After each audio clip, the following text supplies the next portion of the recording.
Welcome, daring souls, to a realm where history collides with the afterlife. Have you ever meandered through a cemetery and felt the weight of centuries of enigmas and phantoms? Today, we embark on an eerie expedition through Burial Hill, one of Plymouth, Massachusetts' oldest and most captivating necropolises. Join us as we unveil the secrets hidden within the gravestones, the macabre symbolism, and the haunting history of this time-worn place.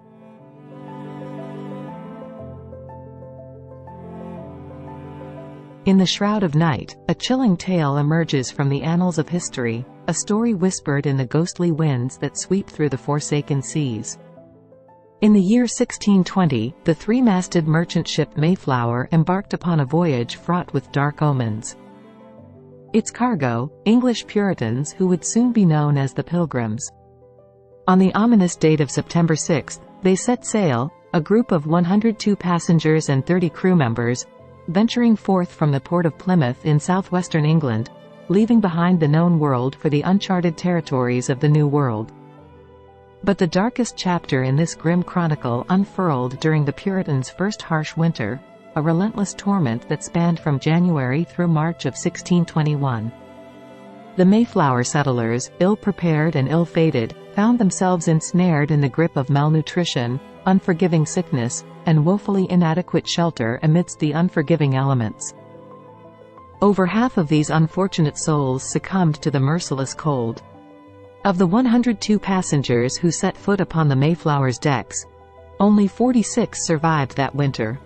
They needed a place to bury their dead. Many pilgrims who boarded the Mayflower ended up in a mass grave in Coles Hill, opposite Plymouth Rock. This simple grass hill contains all the pilgrims who died during the first winter.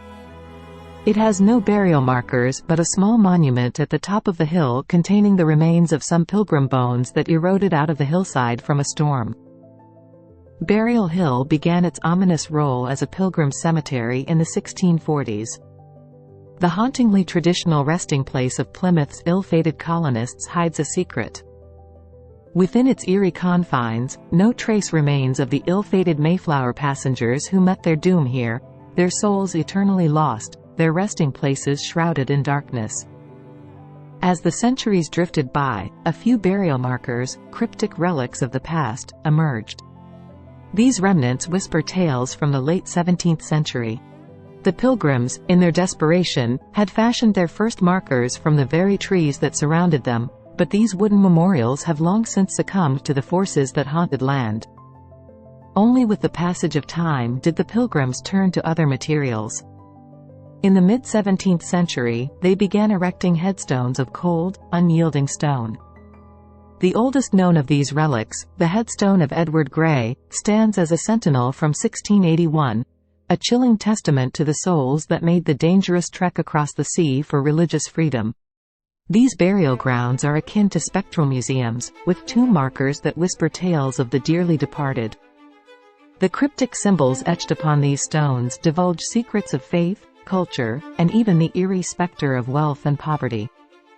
From ghastly skulls and foreboding hourglasses to cherubic beings and intricate neoclassical designs, the metamorphosis of these symbols is both spellbinding and, dare I say, bone-chilling. In the twilight of colonial Massachusetts, between 1790 and 1820, a harrowing phenomenon swept the land, an explosion of cemeteries. Over 400 of these necropolises materialized during this era. Some were family plots, while others sprawled like specters across the desolate landscape. These cemeteries existed without boundaries. Unfenced, they stretched across desolate fields, their ominous presence an unrelenting reminder of the inevitable. Each day, as the living trudged their way to the town, some were forced to traverse these grounds, a journey through a haunted realm. Families secured plots within these sanctuaries, plots meant to accommodate 8 to 10 souls, binding them eternally to the land. It was as if a design had been etched into the very fabric of existence of this place itself. As the years crawled on, a haunting transformation occurred. Gravestones, now chiseled from slabs of slate quarried from the depths of far-off Massachusetts, arrived. These slates, barren and lifeless, were but blank canvases, ready to imprint the names and dates of the deceased by the hands of local carvers.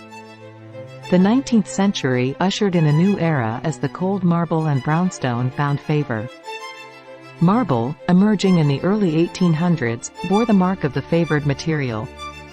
The carvings etched upon these grave markers bear a twisted lineage, for the designs haunting North American cemeteries found their origins in the dark recesses of 16th and 17th century England. The eldest of these gravestones, from the 1620s, emerged. Carved into local slate, they possessed an eerie curvature and their letters, all capital, bore weight. These were some of the first signs of the influence that would come to the New World. As skilled carvers disembarked onto colonial shores, they brought with them the artistry of their homeland. The gravestones grew in complexity, adorned with ornamental beauty. Throughout the 17th and 18th centuries, symbols began to emerge, a parade of skulls with wings, time's cruel hourglasses, and epitaphs that cast an eerie pall, beginning with the chilling incantation, "Here lies the body of." It was as if the very souls of the departed were bound in an eternal dance with death, their memories forever ensnared in the tomb. At the crest of the hill, where the veil between the living and the departed grow thin, reside the descendants of Richard Warren, a lineage tracing its roots to those souls aboard the Mayflower. The gravestones atop this ground whispered the secrets of ages past. The elder stones, as if stained by the very essence of time itself, bore a somber, spectral demeanor. Their surfaces, rough and gnarled, spoke of a bygone era.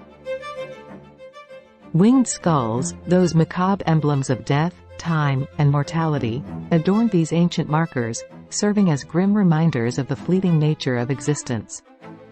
As the years marched on, these grim symbols evolved, giving way to cherubic figures with delicate wings ascending to the heavens, embodying a gentler, more hopeful iconography that flourished in the decades spanning the 1750s to the 1780s. The imagery expanded to include symbols from the natural world, intertwining with the human experience. By the 19th century, willow trees and urns became commonplace, signifying a more romantic and less eerie reflection on life's passage. Amidst the fervor of the American Revolution, a sense of regal solemnity overtook the gravestones. The tomb markers themselves transformed into monuments, towering symbols of the departed's significance. This shift was influenced by the broader neoclassical trends of the time, drawing inspiration from the grand civilizations of Egypt, Greece, and Rome. Obelisks, with their majestic presence, made their appearance on these hallowed grounds as people sought to immortalize themselves in death. In the eerie stillness of the 1790s in Plymouth, when death cast its somber shadow upon a household, a haunting tradition unfolded. The meeting-house bell tolled, its mournful chimes carrying the weight of the departed's identity. 9 solemn rings resonated through the town for a man, 6 for a woman, and 3 for a child. Then, the bell's voice echoed once more, this time revealing the age of the departed in the number of chimes. It was a holdover from colonial times, a ritual that ensured everyone would know who had passed from this world. A sexton, or gravedigger, an employee of the church until the 1830s, began to dig the grave. The graves, dug to a depth of 6 feet, harkened back to a law established in the 1640s. Most often, these final resting places were for those who had passed away within the comfort of their own homes. The very thought of dying elsewhere, among strangers, was a terrifying prospect for the early settlers. When a man met his end, male relatives would take charge of his final preparations, while female relatives would do the same for a departed woman. Valuable clothing would not accompany them to the afterlife.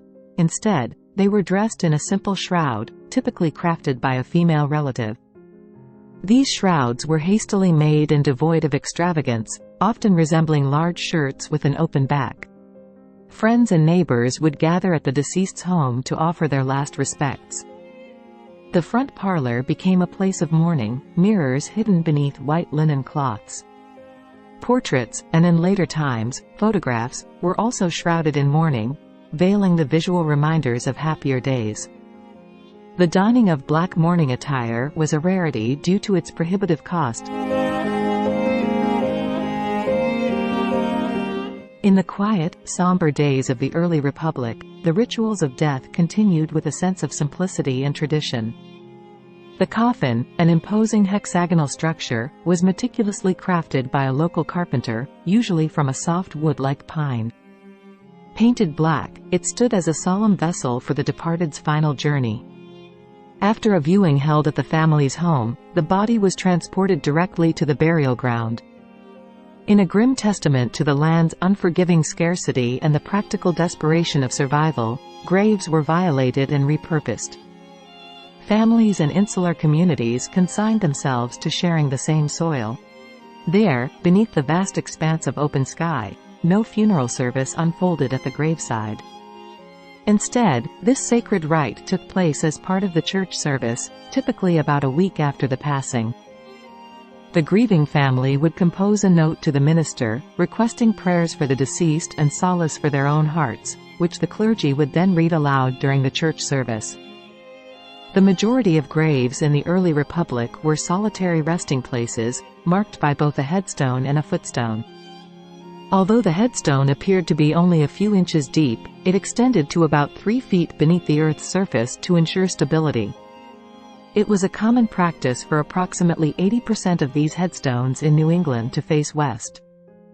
With the head positioned at the western end and the feet pointing east, this arrangement adhered to Christian doctrine. It was believed that on the Day of Judgment, the dead would rise at dawn and the departed would be ready and facing the direction of the Messiah's return to earth. And there you have it, our chilling odyssey through Plymouth's past, here at Burial Hill.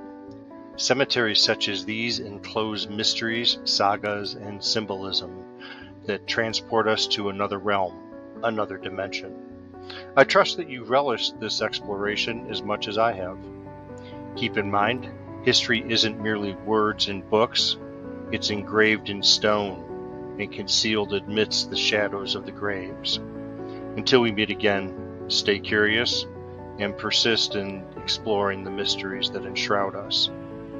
If you like this video, please consider giving us a thumbs up and subscribe to the channel. We certainly would appreciate it. Please leave your comments below and have a most excellent day.